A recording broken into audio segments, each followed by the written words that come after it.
सोचिए एक partnership firm में 3 पार्टनर हैं। सालों से ए, बी और सी मिलकर बिजनेस चला रहे हैं। अचानक एक दिन ए कहता है कि अब से प्रॉफिट का हिस्सा बराबर नहीं बटेगा, मेरा प्रॉफिट शेयर बढ़ना चाहिए। अब सवाल यह है कि जब कोई पार्टनर आया भी नहीं, कोई पार्टनर गया भी नहीं, फिर भी प्रॉफिट शेयरिंग रेशियो क्यों बदलेगा और इसका हिसाब कैसे होगा? तो आज हम इसी रहस्य को समझेंगे। तो हेलो दोस्तों, स्वागत करता हूं मैं GD sir GD accounts lab के इस प्लेटफॉर्म पर, जहां पे मैं पढ़ाता हूं अकाउंटेंसी, वो भी बहुत ही सिंपल एंड मजेदार लैंग्वेज में। तो आज के इस क्लास में हम डिस्कस करने वाले हैं एक बहुत ही मजेदार टॉपिक को। तो आइए पर समझते हैं कि ऐसे कौन से टॉपिक है जिसको आज के सफर में हम बहुत ही इंटरेस्टिंग वे में सीखने वाले हैं कि आपको सारे के सारे कॉन्सेप्ट एक बार में ही माइंड में सेट हो जाइए, मेरा गारंटी है। तो चलिए स्टार्ट करते हैं और समझ लेते हैं कि आज के सफर में हम ऐसे कौन कौन टॉपिक है जो कि हम कवर करने वाले हैं और वो कौन सा रहस्य है जो कि हमको फाइंड करना है कि ऐसे कैसे होता है भाई साहब। तो आज का जो चैप्टर है हमारा reconstitution of partnership firm, change in PSR among the existing partner. तो ये डिस्कस करने वाले हैं बहुत ही फनी एंड बहुत ही मजेदार लैंग्वेज में। चलिए तो बिना देरी किए हुए स्टार्ट करते हैं और आज हम सीखेंगे reconstitution and mode of reconstitution, right. तो टुडे गोल इज, तो आज की इस क्लास में क्या क्या गोल रहने वाला है, मतलब हम क्या क्या सीखने वाले हैं, ऐसे कौन से टॉपिक है जिसको हम इंटरेस्टिंग बनाने वाले हैं बहुत ही आसानी से। तो पहला है मीनिंग ऑफ रिकॉन्स्टिट्यूशन। सबसे पहला क्या है? मीनिंग ऑफ रिकॉन्स्टिट्यूशन, ठीक है। इसके बाद मोड ऑफ रिकॉन्स्टिट्यूशन, मीनिंग के साथ साथ mode of reconstitution. And next है adjustment when profit sharing ratio changes. जब जब प्रॉफिट शेयरिंग रेशियो चेंजेस होते हैं तब तब हमको क्या क्या एडजस्टमेंट करने होते हैं, वो सारे पॉइंट हम इसी क्लास में डिस्कस करेंगे बहुत ही शानदार मजेदार लैंग्वेज में। तो बस आपको जुड़े रहना मेरे इस वीडियो में और देखना है कि आप कितने अच्छे से समझ पा रहे हैं और मैं कितना अच्छे से समझा पा रहा हूं।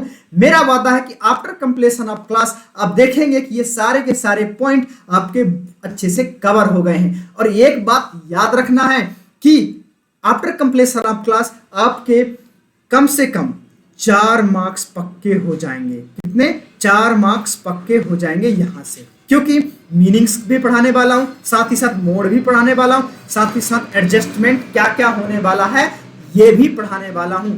एंड नेक्स्ट टॉपिक हमारा गेनिंग एंड सैक्रिफाइसिंग रेशियो। तो ध्यान रखना है, अच्छे से देखना है और कॉपी पेन लेके बैठिए। जो भी इंपॉर्टेंट बात मैं बताऊं, जो भी इंपॉर्टेंट फॉर्मूला मैं बताऊं, देखो फॉर्मूला वैसे तो मैं बताता नहीं हूं, फॉर्मूला बनाता हूं। फॉर्मूला बताता नहीं हूं, फॉर्मूला बनाना सिखाता हूं। तो जो मैं फॉर्मूला बनाना सिखाऊं उस फॉर्मूला को आपको नोट डाउन करना है अपने लैंग्वेज में, कि आने वाले टाइम में जब भी आपको लगे कि भाई साहब इसका ये कैसे आया था, तो आप अपने नोट निकालिए और देख लीजिए, बस बात खत्म, ठीक है। तो चलिए गेनिंग एंड सैक्रिफाइसिंग रेशियो भी डिस्कस करेंगे। तो चलिए बिना देरी किए हुए समझते हैं कि एक्चुअल में रिकॉन्स्टिट्यूशन ऑफ पार्टनरशिप फर्म होता क्या है। क्या होता है कि भाई साहब 3 दोस्त हैं ए बी सी, ठीक है। अभी जो स्टार्टिंग में मैंने बताया था कि ए बी सी 3 दोस्त सालों से मेहनत कर रहे हैं, बिजनेस चला रहे हैं, मेहनत कर रहे हैं मतलब बिजनेस चला रहे हैं। अब बिजनेस चलाते चलाते रियलाइज हुआ कि भाई साहब जो ए है ना, कौन? ए एक पार्टनर है, ए एक पार्टनर है। अब उनको रियलाइज हुआ कि ए तो है बहुत ज्यादा मेहनती, मतलब बहुत ज्यादा मेहनत करता है, टाइम पे आता है, लेट जाता है, बहुत ज्यादा एफर्ट लगाता है। अब ये जब ऐसा हो रहा है तो भाई ए को लगेगा यार भाई साहब मैं सबसे ज्यादा मेहनत कर रहा हूँ, एफर्ट लगा रहा हूँ, फिर भी मेरा प्रॉफिट शेयरिंग रेशियो तो तीनों में इक्वली बट रहा है। तो भाई साहब तो मेरा मेहनत का फायदा क्या है, मेरा मेहनत का फल क्या है, मैं क्यों मेहनत करूं? फिर इसको ऐसा लगेगा ना। तो भाई जब आपके माइंड में जब सवाल आ जाते हैं, पार्टनर्स के कुछ सवाल आते हैं, तो पार्टनर ऐसा नहीं कि काम करना छोड़ देता है अचानक ऐसे गायब हो गया, है ना। अक्सर हम लोग ऐसा करते हैं, अक्सर ऐसा होता है कि जो लोग जॉब करते होते हैं वो लोग क्या करते हैं कि जॉब करते करते अचानक से वो सेटिस्फाई नहीं हो रहे। बहुत मैं सबकी बात नहीं कर रहा हूं, मैं कुछ लोगों की बात कर रहा हूं कि वो लोग गायब हो जाते हैं अपने बिना समस्या को बताए, बिना समझे। तो पार्टनरशिप में ऐसा नहीं होता। पार्टनरशिप जो ए है एक बहुत समझदार है, बोलता है कि भाई साहब मैं ज्यादा मेहनत कर रहा हूं तो मैं तो भाई पैसा ज्यादा लूंगा और इसके लिए पहले डिस्कस करेंगे। तो अचानक एक दिन ये बोलता है कि भाई साहब यार जो भी प्रॉफिट था क्या था, जो भी प्रॉफिट था मैं मेहनत ज्यादा कर रहा हूं, मैं मेहनत ज्यादा कर रहा हूं, तो जो प्रॉफिट होगा मेरा शेयर बढ़ना चाहिए, मेरा शेयर बढ़ना चाहिए। आप लोग मेहनत कम कर रहे हैं, जो भी है, बहुत सारे रीजन है। ऐसे हो सकते हैं कि जो अदर पार्टनर है वो स्लीपिंग पार्टनर है, मतलब उन्होंने पैसा लगा दिया और मजे से एंजॉय कर रहे हैं, लेकिन फिर उनको पैसा मिला जा रहा है बराबर। तो भाई साहब वो जो इनिशियली जब उन्होंने स्टार्ट करा था तो उनके एग्रीमेंट अलग थे, है ना। अब जब उनको सालों से मेहनत करते हुए टाइम हो गया, तब उनको रियलाइज हुआ कि भाई साहब मैं, मतलब ये बोल रहा है मैं बहुत ज्यादा मेहनत कर रहा हूं, तो मुझे इसका बेनिफिट तो मिलना चाहिए। तो यही बात उसने अपने पार्टनरशिप के फर्म में जितने भी पार्टनर हैं उनके साथ उठाई कि भाई साहब ऐसे ऐसी बात है यार, तो क्या करें, मेरा शेयर तो बढ़ाओ। ठीक है, तो ऐसे केस में क्या हुआ कि चलो ठीक है भाई, उन्होंने बोला कि चलो ठीक है आपका शेयर हम बढ़ा देते हैं। पहले 3 लोग थे, पहले कौन कौन से थे, 3 लोग थे, ए बी और सी। इनका रेशियो पहले था 1:1:1।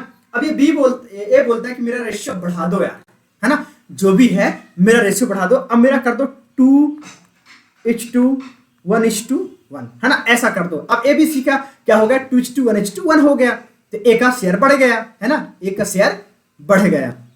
तो ऐसे कंडीशन में अब ये ऐसे तो नहीं बढ़ जाएगा डायरेक्ट, इसके लिए एक प्रॉपर तरीके से क्या होगा, प्रॉपर न्यू एग्रीमेंट बनेगा। क्या बनेगा, न्यू एग्रीमेंट बनेगा। अब जब याद रखना है, अब जब न्यू एग्रीमेंट बनेगा तो ओल्ड एग्रीमेंट क्या होगा, ओल्ड एग्रीमेंट को क्या किया जाएगा, डिस्ट्रॉय, खत्म कर दिया जाएगा। ओल्ड एग्रीमेंट को खत्म कर दिया जाएगा और न्यू एग्रीमेंट बन जाएगा। जब ओल्ड एग्रीमेंट खत्म होगा, याद रखना, जब ओल्ड एग्रीमेंट खत्म होगा मतलब उसकी कोई जरूरत नहीं रहेगी हमको फ्यूचर में, और जब न्यू एग्रीमेंट बनेगा, ऑफ कोर्स यार, कि जब पुराना एग्रीमेंट, ओल्ड एग्रीमेंट खत्म होगा तो ऑफ कोर्स नया एग्रीमेंट तो बनना ही है। तो जब पुराना एग्रीमेंट खत्म होगा तब न्यू एग्रीमेंट बनेगा, और जब ऐसा कंडीशन आएगा तब रिकॉन्स्टिट्यूशन होगा। तब क्या होगा, रिकॉन्स्टिट्यूशन। तो अगर मैं रिकॉन्स्टिट्यूशन का मीनिंग समझूं तो भाई रिकॉन्स्टिट्यूशन, री का मतलब होता है अगेन, री का मतलब क्या होता है, अगेन मतलब फिर से, ठीक है। री का मतलब क्या होता है, अगेन मतलब फिर से। कॉन्स्टिट्यूशन मतलब होता है गठन। क्या होता है, कॉन्स्टिट्यूशन का मतलब होता है गठन, ठीक है। क्या होता है, गठन, मतलब फिर से गठन हुआ। तो रिकॉन्स्टिट्यूशन का मतलब होता है पुनर्गठन, किसका, पार्टनरशिप फर्म का। बात खत्म, ठीक है। तो आई होप आपको यहां तक बहुत अच्छे समझ में आ गया होगा। अब देख लेते हैं डेफिनेशन क्या कहता है। डेफिनेशन कहता है कि reconstitution of partnership firm means क्या, making changes in the existing partnership. क्या होता है कि रिकॉन्स्टिट्यूशन मतलब making changes in partnership deed या पार्टनरशिप एग्रीमेंट, ठीक है। तो making changes in existing partnership agreement between the partners, it happens when there is a change in the relationship between partners. तो ये बोल रहा है कि इसमें होता है making changes in existing partnership agreement. जब भी पार्टनरशिप एग्रीमेंट में जो भी चेंजेस होते हैं और इस वजह तभी होता है जब फर्म पार्टनर के बीच में कोई रिलेशन चेंज हो जाता है, तब रिकॉन्स्टिट्यूशन होता है। याद रखना कब चेंज होता है भाई, जैसे कि change in profit sharing ratio, जो कि हम आज पढ़ रहे हैं, कि जो एग्जिस्टिंग पार्टनर है उन्होंने डिसाइड करा कि भाई साहब नहीं जम रहा यार, अब पुराना जो भी एग्रीमेंट रहा है उसको कर दो खत्म, बना लो न्यू एग्रीमेंट और करते हैं एक फ्रेश स्टार्ट बहुत अच्छे से। क्योंकि घुट घुट जीने से अच्छा है बोल के जियो, मस्त जियो। कैसे घुट घुट, कि जैसे अगर ए ने बोला नहीं, अगर मेहनत करे जा रहा तो उसको तो मजे नहीं आ रहा है ना, वो सोच रहा है बोलूं कि नहीं बोलूं, इसको बुरा लग जाएगा, लेकिन मेहनत तो कर रहे हैं ना। तो घुट घुट जीने से अच्छा है बोल के जियो, मस्त जियो, झक्कास जियो, ठीक है। तो कब होगा, change in profit sharing ratio among the existing partner, ठीक है। इसके बाद एडमिशन ऑफ न्यू पार्टनर, जब भी एडमिशन होगा, एडमिशन ऑफ न्यू पार्टनर। इसके बाद retirement of a partner and next है death of a partner. And एक और लास्ट होता है अमलगमेशन ऑफ 2 और मोर देन 2 पार्टनरशिप फर्म। मतलब जब 2 या 2 से अधिक पार्टनरशिप बिजनेस जो होते हैं वो एक बन जाए। जैसे 2 बिजनेस हैं, यहाँ पे एक AB लिमिटेड है और यहाँ पे बोल सकता हूँ कि ये CD लिमिटेड है। ये दोनों ने हैंड मिला लिया, हाथ इन्होंने मिला के एक बना लिया बड़ा सा बिजनेस और वो हो गया एबीसीडी लिमिटेड। तो ऐसा केस में भी क्या होगा, प्रॉफिट शेयरिंग रेशियो मतलब रिकॉन्स्टिट्यूशन होगा, क्योंकि इसका भी एग्रीमेंट खत्म हो जाएगा, इसका भी एग्रीमेंट होगा। अब इन दोनों के कंबाइंड एग्रीमेंट बनेगा जो कि एबीसीडी के लिए काम करेगी। क्लियर हो गया?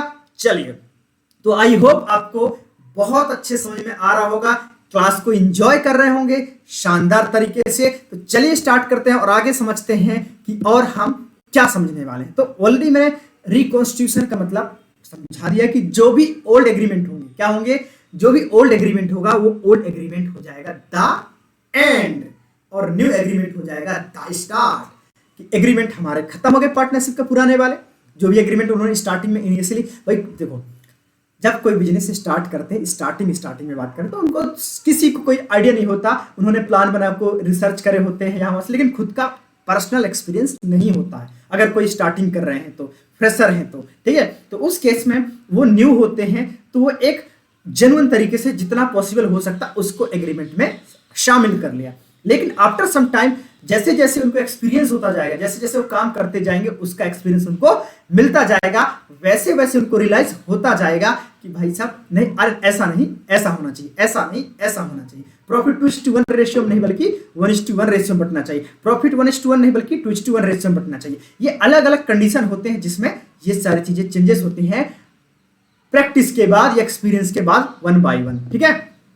तो when these changes take place the old agreement ends, मैंने वही बोला था कि जो ओल्ड एग्रीमेंट होता है, पुराना अनुबंध होता है, वो हो जाता है the end, and new agreement made among the partners. इसके बाद न्यू एग्रीमेंट बनाया जाता है। The business of the firm में continue but the terms and condition of the partnership are changed. तो बिजनेस तो चलता रहेगा, बिजनेस से तो कोई फर्क नहीं पड़ा, बिजनेस तो चलता रहेगा, लेकिन जो एग्रीमेंट है वो चेंज हो जाता है। पार्टनरशिप की जो एक कंडीशन होती है वो चेंज हो जाती है, बाकी कुछ नहीं होता है, ठीक है। चलिए दोस्तों, तो आगे बढ़ते हैं। अब ऐसे कौन कौन से तरीके हैं, ऐसे मोड्स कौन कौन से हैं जब पार्टनरशिप मतलब पार्टनरशिप फर्म रिकॉन्स्टिट्यूट होता है, तरीके। तो कब कब होता है भाई पार्टनरशिप, कब कब होता है ऑलरेडी हमने समझ चुके हैं, लेकिन यहाँ पे फिर से एक बार अच्छे से समझ लेते हैं कि change in the profit sharing ratio, मतलब कि जब एग्जिस्टिंग पार्टनर, हम ऑलरेडी जो एग्जिस्टिंग पार्टनर का मतलब जो मौजूद पार्टनर हैं, जैसे यहाँ पे हम बात कर रहे हैं एबीसी की, एबीसी, ये जो एबीसी है, एबीसी ऑलरेडी एग्जिस्टिंग पार्टनर हैं, बट इनका पहले रेशियो था 1:1, लेकिन आफ्टर सम टाइम उन्होंने बोला कि भाई ए बोल रहा है कि मुझे 2:2 ऐसा रेशियो होना चाहिए। तो ये क्या हुआ, इनका रेशियो चेंज हो गया ना, change in profit sharing ratio. तो ये क्या होगा, ओल्ड एग्रीमेंट खत्म हो जाएगा, और ओल्ड एग्रीमेंट खत्म हो जाएगा दैट इज की न्यू एग्रीमेंट बनेगा, और न्यू एग्रीमेंट बना दैट इज की क्या हो गया, रिकॉन्स्टिट्यूशन हो गया, ठीक है। दूसरा, एडमिशन ऑफ न्यू पार्टनर। तो भाई साहब अब ऑलरेडी एबीसी तो काम कर ही रहे हैं, एबीसी तो काम कर ही रहे हैं, बिजनेस चला रहे हैं। अब इनको किसी चौथे बंदे की जरूरत पड़ी, अब इनको किसी चौथे बंदे की जरूरत पड़ी। जरूरत कैसे पड़ सकती है, क्यों पड़ सकती है बताइए। जरूरत इसलिए पड़ सकती, हो सकता है कि इन तीनों लोगों को कोई काम करने वालों की जरूरत हो। तो सर ये काम करने की वालों की जरूरत है, तो ये नौकरी में क्यों नहीं रख लेते, ये नौकरी में क्यों नहीं रख लेते, पार्टनर ही क्यों बनाना है। नौकरी में रखने से अच्छा है पार्टनर बनाना, क्यों जरूरी, क्यों अच्छा सही माना जाता है, बिकॉज अगर पार्टनरशिप फर्म में कोई लॉस होता है तो भाई जो नौकरी में हो तो लॉस नहीं बियर करेगा ना, वो तो बोलेगा मेरी जितनी सैलरी है पूरा सैलरी दो भाई, तो तुमको लॉस हो मुझे से कोई मतलब नहीं। दूसरी बात, दूसरों का काम कोई बहुत कम लोग ईमानदारी से करते हैं, लेट टाइम उसका जो फिक्स टाइम है कि भाई साहब ये 9 से 6 का जो टाइम है वही काम करे, इसके बाद नहीं रुकेगा।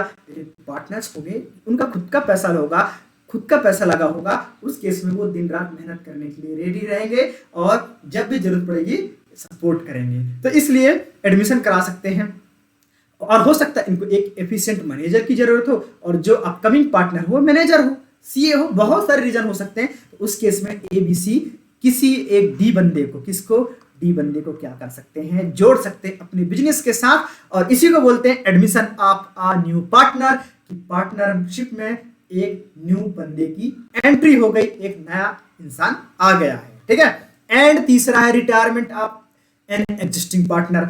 जैसे कि अगर हम सिंपल, देखो मैं एग्जांपल एक सिंपल ही रखूंगा, सेम ही रखूंगा, सो दैट कि आपको थ्रू आउट द लेक्चर में सेम रखूंगा सो दैट कि आपको सारी चीजें आसानी से समझ में आ जाए। तो भाई साहब जैसे ए बी और सी है, ए बी और सी है, अब मैं मान लेता हूं कि भाई साहब अभी आफ्टर सम टाइम कि बहुत सारी चीजें हो सकते हैं आपके बिजनेस में, एक दूसरे के साथ कॉन्फ्लिक्ट हो सकते हैं, हो सकता है कि एग्रीमेंट सही ना, या हो सकता है कि कोई दूसरा बिजनेस स्टार्ट करने का, हो सकता है हेल्थ इश्यू हो सकता है और बहुत सारे कंडीशन हो सकते हैं। उस वजह से भी बोल रहा है भैया बस हो गया, अब मैं तो नहीं रहने वाला, अब मुझे जाने दो। तो बी क्या बोलता है, भाई साहब मुझे जाने दो, मैं अब नहीं रहने वाला, अब मैं आपके साथ बिजनेस नहीं कर। उसने हाथ जोड़ लिए, भाई साहब मैं जा रहा हूं, है ना। इसका मतलब वो रिटायर हो रहा है, जा रहा हूं, क्या बोल रहा है वो, मैं रिटायर ले रहा हूं कि जा रहा हूं, अब टाटा बाय बाय, मेरा जो भी है हिसाब कर दो। तो जब जा रहा है तो भाई एक ए तो बी तो चला गया ना, जब बी चला गया ए और सी बचे, तो इनका भी तो प्रॉफिट शेयरिंग रेशियो बढ़ जाएगा, क्योंकि एक बी का हिस्सा जब भी आने वाले टाइम में जो भी प्रॉफिट होगा ए और बी में, ए और सी में बटने वाला है, और ए और सी में बटेगा तो ऑफकोर्स बी का हिस्सा भी तो इन दोनों को मिलेगा, तो इन लोग गेन करेंगे। तो कह सकते हैं कि इस केस में भी उनका ओल्ड एग्रीमेंट हो जाएगा द एंड और न्यू एग्रीमेंट हो जाएगा the start. That is what reconstitution of partnership firm. तो this is third case of reconstitution.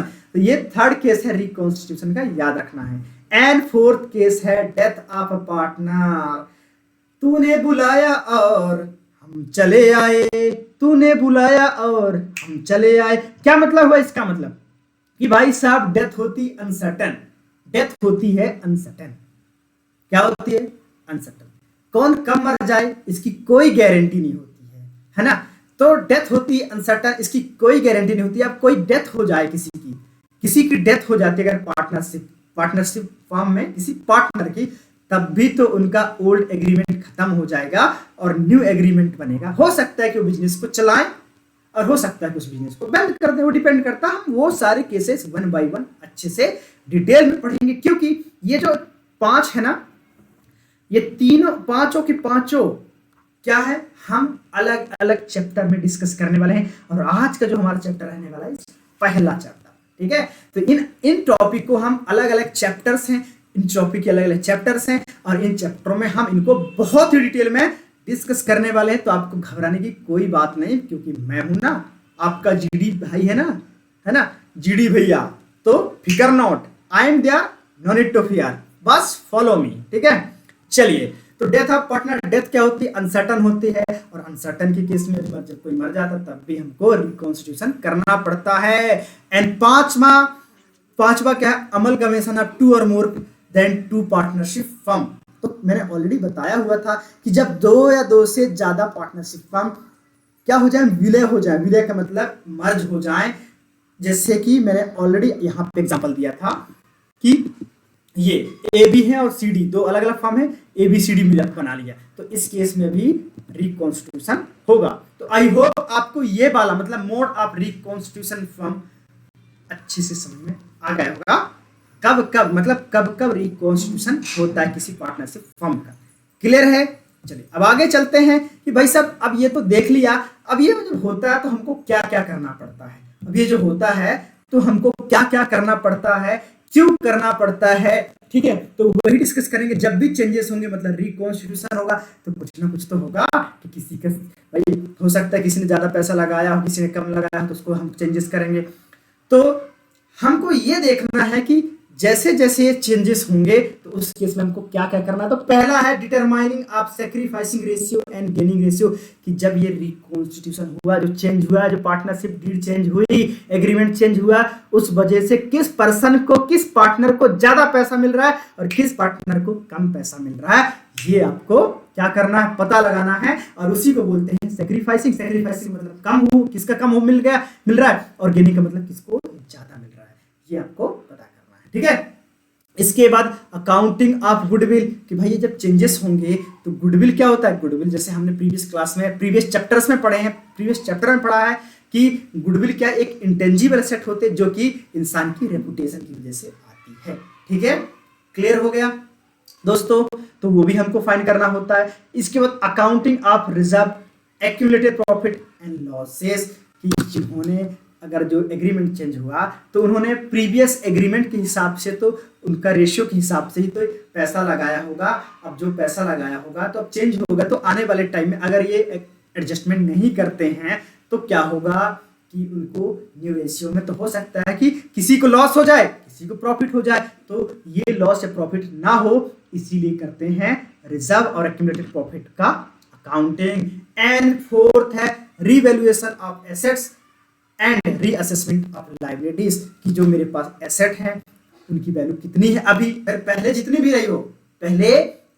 रही हो, हमने जब स्टार्टिंग में लगाया था, बिजनेस स्टार्ट करा था तो जितनी भी रही होगी, लेकिन आज के टाइम पे जब यहाँ से 10 साल पहले, 1 साल से मतलब 0 से मैं जब 10 ईयर तक पहुंचा तो यहाँ तक प्लस 10 ईयर में मुझे कितना फायदा मिला, कितना मेरा बढ़ा, है ना। ये भी आपको डिस्कस करना है, इसको भी समझना है। इसके बाद इसके बाद रीअसेसमेंट ऑफ लायबिलिटी, मतलब मुझे लायबिलिटी भी तो पता करना है कि लायबिलिटी मेरी कितनी है। ओके, एंड नेक्स्ट है एडजस्टमेंट ऑफ कैपिटल। तो इस केस में अगर कैपिटल मुझे ज्यादा और लाना हो या कम करना हो तो ये भी हम डिस्कस करेंगे। मतलब जब भी ये सारी चीजें चेंजेस होंगे, रिकॉन्स्टिट्यूशन होगा, तब मुझे ये पांचों के पांचों कंडीशन को फुलफिल करना होगा। बात खत्म, ठीक है। तो अब हम इनको 1 by 1 डिस्कस करेंगे, no need to worry about, ठीक है। ओके, तो meaning of sacrificing and gaining ratio क्या होता है ऑलरेडी मैंने आपको समझा दिया है कि जब कोई चेंजेस होगा, है ना, क्या होगा कि जब वो चेंजेस होंगे, चेंज इन पीएसआर होगा, ठीक है।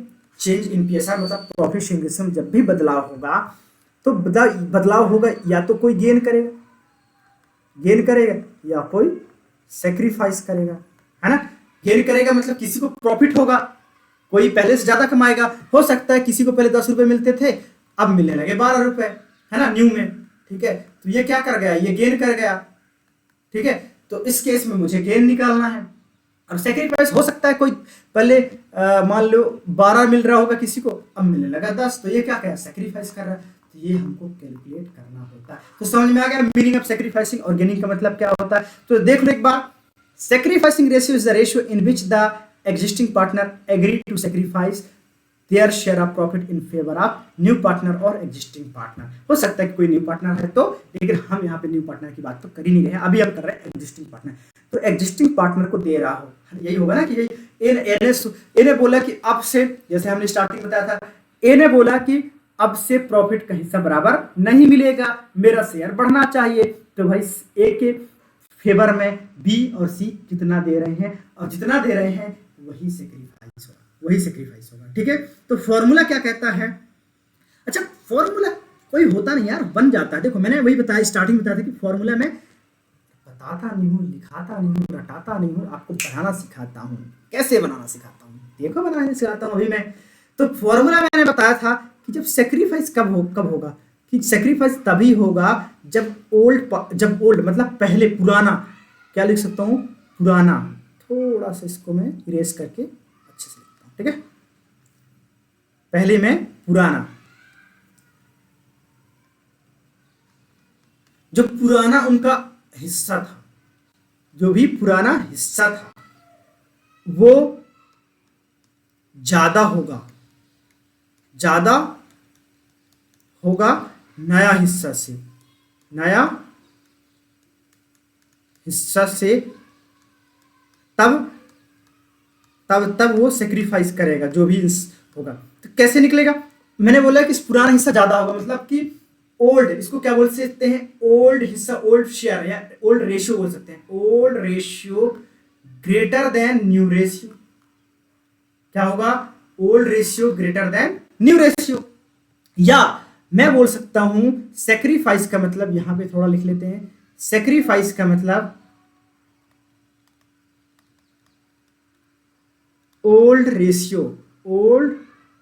Ratio minus new ratio. अगर ये होता है तब वो सेक्रीफाइस करेगा, है ना। मतलब ओल्ड ज्यादा होगा, तो जब हमको सेक्रीफाइस निकालना है तो याद रखना ओल्ड ज्यादा होगा और न्यू कम होगा, तभी ओल्ड सेक्रीफाइस करेगा, याद रखना। क्लियर हो गया। अच्छा, और एक बात याद रखना, अगर मैं इस केस में मान लो कि इसका था 12 पहले, अब होगा इसका 10 रुपए, तो ये 2 रुपए जो है ना, यही तो हो सेक्रीफाइस, यही तो हुआ सेक्रीफाइस, बात खत्म, है ना। और अगर मैं गेन की बात करूं तो गेन क्या, गेन इसका अपोजिट हो जाएगा, गेन अपोजिट हो जाएगा, मतलब कि न्यू ज्यादा होगा, क्या होगा, न्यू होगा ग्रेटर देन ओल्ड से, ओल्ड जो भी रेशियो होगा उससे न्यू ज्यादा हुआ अगर, तो वो क्या हो गया, गेन करेगा। समझ में आया मैंने क्या बोला, ठीक है, समझ में आया क्या, बिल्कुल आया होगा, क्योंकि मैं बहुत आसानी से समझा रहा हूं। देखो भाई साहब, तो क्या बोलेंगे, नया शेयर, क्या बोलेंगे, नया शेयर या नया हिस्सा, नया हिस्सा अगर ग्रेटर होता है किससे, पुराना हिस्सा से, पुराना हिस्सा से, तो याद रखना उस केस में क्या होगा, उस केस में गेन होगा, बात खत्म, ज्यादा दिमाग लगाने की कोई जरूरत नहीं है। क्लियर हो गया। तो आई होप आपको सेक्रीफाइस और गेनिंग का मतलब समझ में आ गया। सेक्रीफाइस का मतलब अगर मेरा पुराना हिस्सा कम है, सॉरी, सेक्रीफाइस का मतलब अगर मेरा पुराना हिस्सा ज्यादा है और नया हिस्सा कम हो गया, तो उस केस में मैं करूंगा सेक्रीफाइस, और अगर मेरा पुराना हिस्सा कम है और नया हिस्सा ज्यादा हो गया तब करूंगा मैं गेन। क्लियर हो गया, ठीक है। तो ज्यादा दिमाग लगाने की जरूरत नहीं है, फॉर्मूला रटने की कोई जरूरत नहीं है, बनाते कैसे हैं, बस आपको पुराना हिस्सा देखना है और नया हिस्सा देखना है। पुराना हिस्सा ज्यादा, नया हिस्सा कम, दैट इज की सेक्रीफाइस। पुराना हिस्सा कम, नया हिस्सा ज्यादा, मतलब गेन। ठीक है, समझ में आ गया। चलिए अब देखो, अच्छा कभी कभी देखो ये फॉर्मूला अलग अलग में फॉर्मूला हो सकता है कि एक ही फॉर्मूला को दोनों जगह यूज करूं, तो वो मैं आपको एक न्यूमेरिकल के थ्रू समझाऊंगा, दोनों फॉर्मूला यूज करके देखते हैं एक न्यूमेरिकल क्या कहता है। हमारे पास एक न्यूमेरिकल है क्वेश्चन, न्यूमेरिकल क्वेश्चन क्या बोलता है कि एक ओम और Shyam are sharing profit and losses equally. दो लोग हैं, ओम और श्याम, दोनों प्रॉफिट शेयर रेशियो करते हैं equal with effect from 1 April 2025। ठीक है, कब से, 1 अप्रैल 2025 से, 1 अप्रैल 2025 से they agree to share profit in the ratio of 4:3। उन्होंने 4:3 के हिसाब से रेशियो बदल, मतलब उन्होंने डिसाइड करा कि अब मेरा प्रॉफिट शेयर रेशियो कितना होना चाहिए, 4:3। मेरा नहीं, हमारा, किस किस का, ओम और श्याम का। आगे लिखा है calculate individual partner sacrifice due to change in profit share ratio. अब आपको ये बताना है कि ये चेंजेस की वजह से, ये जो चेंजेस हुए हैं, इस चेंजेस की वजह से कौन कितना सेक्रीफाइस कर रहा है, बात खत्म, सिंपल। तो भाई साहब ये मैंने ऑलरेडी बताया हुआ है कि अगर पुराना शेयर, मेरा पुराना हिस्सा ज्यादा है नए हिस्से से, तो मैं करूंगा क्या, सेक्रीफाइस। और अगर मेरा पुराना हिस्सा कम है नए हिस्से से, तो मैं करूंगा गेन। आपको मान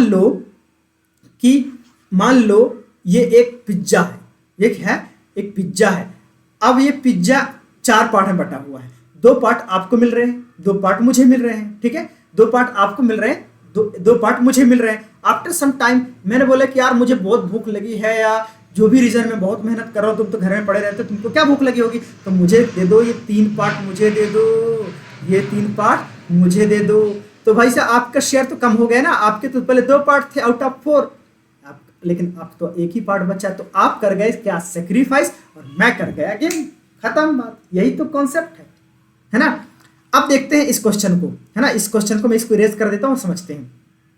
तो कौन कौन है, ओम है, ठीक है, और श्याम, ओम है और श्याम। क्या बोलता है कि लिखा इनका जो प्रॉफिट शेयरिंग रेशियो है ना 1:2। अच्छा मैं इसको ऐसे नहीं, हॉरिजॉन्टली देता हूं, ओम और श्याम,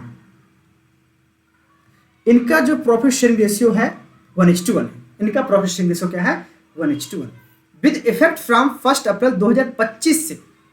पहले जो भी रेशियो रहा है, पहले रेशियो था 1:1। उन्होंने डिसाइड करा कब से, 1 अप्रैल 2025 से उन्होंने बोला कि share profit in the ratio 4:3। अब इसको बोलते हैं जो पुराना था, मतलब भाई 1 अप्रैल से उन्होंने चेंजेस करा, तो 1 अप्रैल 2025 के पहले जो भी रहा होगा उसको बोलते हैं ओल्ड शेयर या ओल्ड रेशियो बोलते हैं, याद रखना। अब ये नया रेशियो क्या हो गया, नया रेशियो हो गया 4:3, 4:3 हो गया, इसको बोलते हैं न्यू रेशियो, बात करते। ठीक है, तो आई होप ये चीजें तो आपको क्लियर हो गई होगी। मैंने क्या बोला कि ओम और श्याम 2 लोग हैं, उनका रेशियो था 1:1, ओल्ड रेशियो क्या था 1:1, और न्यू रेशियो हो गया 4:3। एक बात याद रखना कि सर ये जब मैं इन दोनों को ऐड कर रहा हूं तो पहले तो दो था प्रॉफिट, मतलब 2 रुपए का प्रॉफिट था, और यहां पे 4 और 3 को ऐड कर रहा हूं तो अब आ रहा है 7 रुपए। तो कैसे होगा?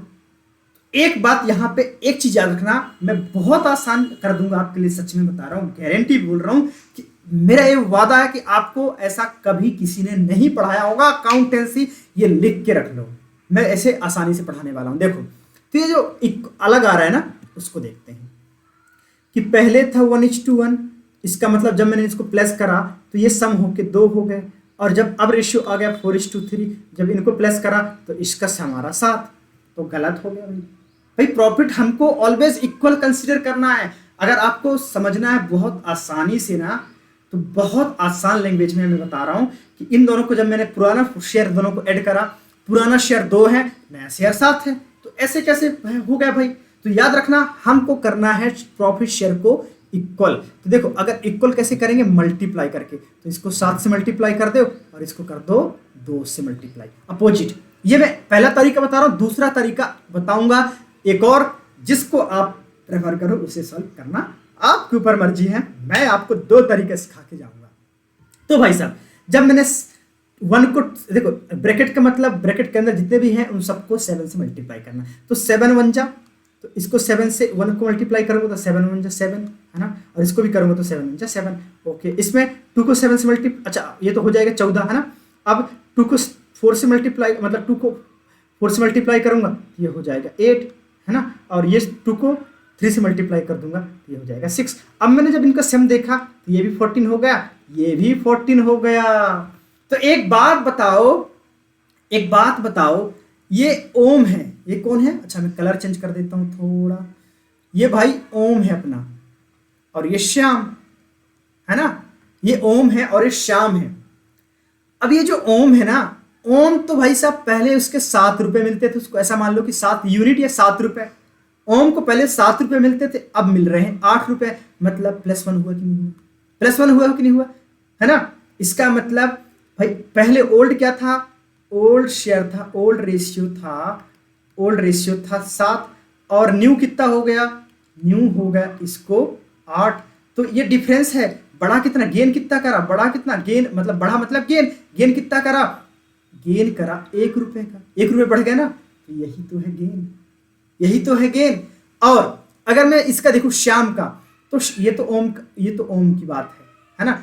और मैं श्याम की अगर बात करूं तो श्याम का ओल्ड कितना था, श्याम का ओल्ड 7 था और न्यू हो गया 6, तो कम हो गया, इसका -1 हो गया।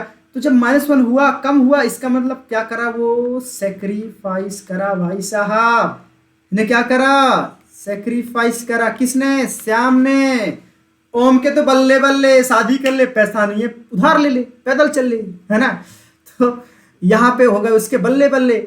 और रही बात श्याम की, श्याम को हो गया लॉस, मतलब कि सेक्रीफाइस कर गया श्याम। तो याद रखना, ओम कर गया गेन और श्याम कर गया लॉस, मतलब सेक्रीफाइस। ये तो था पहला तरीका, जिसमें मैंने बताया कि उनके जो शेयर है उनको प्लस करके देखो, अगर इक्वल है तो बहुत अच्छी बात है, इक्वल नहीं तो सबसे पहले आप इक्वल बना दो, मल्टीप्लाई करके, क्रॉस मल्टीप्लाई करके, सिंपल। और इक्वल बना दोगे, सिंपल, कुछ भी नहीं। दूसरा तरीका क्या है? दूसरा तरीका वही ओम है और श्याम, है ना, ओम और श्याम।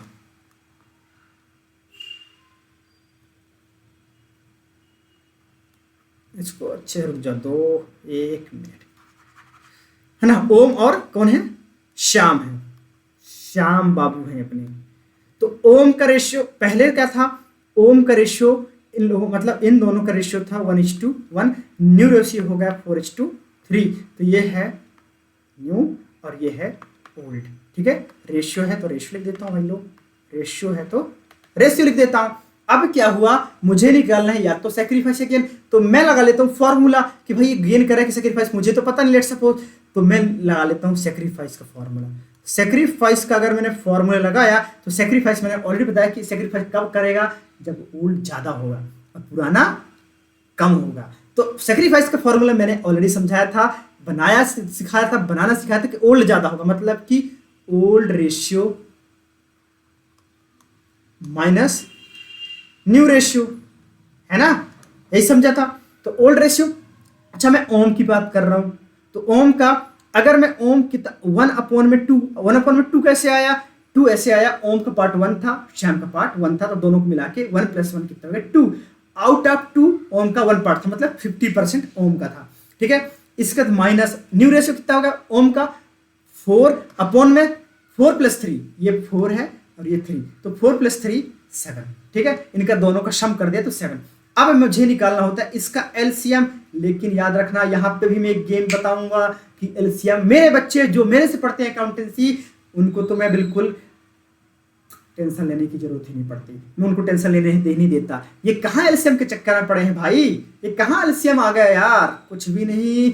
बस मेरा एक हमारे जीडी भैया का एक फॉर्मूला याद रखो, जीडी भैया की एक ट्रिक याद रखो कि वो क्या करते हैं कि जब भी डिनोमिनेटर मतलब जो हर है ना, जो नीचे की वैल्यू जिसमें जैसे ओम है, ओम का जो 2 और 7 है, जब भी सेम ना हो तो बस आप सेम कर दो, जब भी सेम ना हो तो सेम कर दो। जीडी भैया के फॉर्मूला है, बात खत्म, आपका हो जाएगा हर एक समस्या का समाधान। यहाँ पे जीडी भैया है ना, तो आपको फिकर नॉट क्या करना है, कैसे सेम करेंगे सर, सेम करने का तरीका है मल्टीप्लाई करके।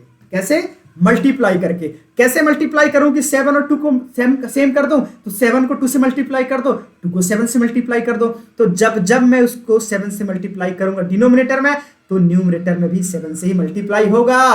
और अगर मैं जब 7 को 2 से मल्टीप्लाई करूंगा, तो न्यूमरेटर में भी 2 से मल्टीप्लाई होगा। खत्म बात, टाटा बाय बाय, ओके। ठीक है, अब मैं स्पेस कम है तो इसमें इधर लिख देता हूं।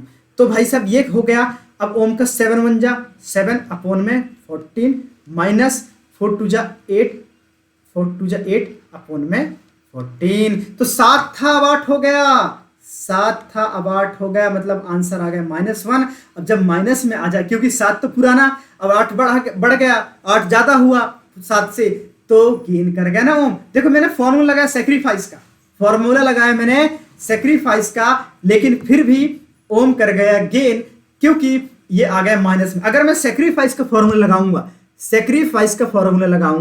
सेक्रीफाइस का क्या कहता है, सेक्रीफाइस कहता है कि ओल्ड ज्यादा होना चाहिए पुराने से, तभी सेक्रीफाइस होगा। लेकिन जब मैंने उसको लगाया, अप्लाई करके देखा, तो बल्कि ओल्ड कम निकल गया और नया ज्यादा निकल गया ओम भाई का। जब ऐसा हुआ तो माइनस में आया, माइनस में जब आएगा सेक्रीफाइस का फॉर्मूला लगाऊंगा और माइनस का आएगा, इसका मतलब क्या होगा, गेन करेगा वो पर्सन, ओम कर गया गेन।